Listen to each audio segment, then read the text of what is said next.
Modou Tioun is returning to a place full of bad memories. 10 years ago, he paid €500 to take a fishing boat to the Canary Islands, the Spanish province off the west coast of Africa. Modou thought he would have a better life there and be able to send money back to his family in Senegal. I started out on this very beach, but the trip was so risky. I'll never do anything like that again. Life and death are no longer in your hands. Those 6 days were the worst days of my life. Tioun was picked up by the Spanish Coast Guard and immediately deported back to Senegal. Since then, the tide of migrants has fallen to a trickle, and the village has returned to fishing. The reason that those boats are not leaving for Europe anymore is mainly because of the increased border patrols on the Spanish sides.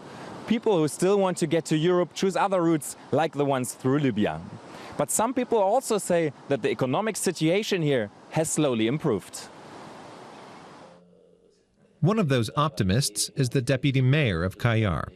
While he agrees that fishing has its problems, that the hospital is often overcrowded and the schools could be better, he says the population is growing, and that, he says, is proof of the upswing. In the high season, for 9 months of the year, people come from all over Senegal to work in the fishing industry. The fishermen here have made big efforts to improve their situation and to protect the resources. Even agriculture has developed considerably.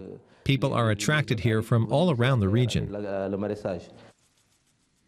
But for farmer Aliou Sow, it's not been easy. He used to irrigate his fields with a diesel pump, which turned out to be too expensive. His field dried out, and he couldn't compete with cheap vegetables imported from Europe. Now, with development aid from Germany, he uses a solar pump, a more sustainable solution. He's optimistic that his 7 children will also have a future as farmers. If young people see a future for themselves here, they'll stop wanting to leave. They'll want the same life as everybody else here. My neighbors ask me how they can get a system like mine, because they can see how well it works for me. Modou Tioun is now chairman of an organization for migrants who've returned. They have more than 500 members.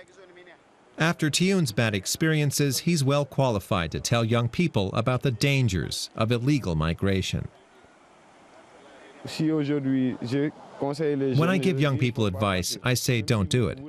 But if they're determined, I tell them they should try to find a legal way, with a visa and a passport. But not those deadly boats. Thousands of young Africans have drowned going that way. Tioun has set a good example. He has a job in a fish factory, 3 children, and his own car. He says it's now entirely possible to find success at home in Senegal.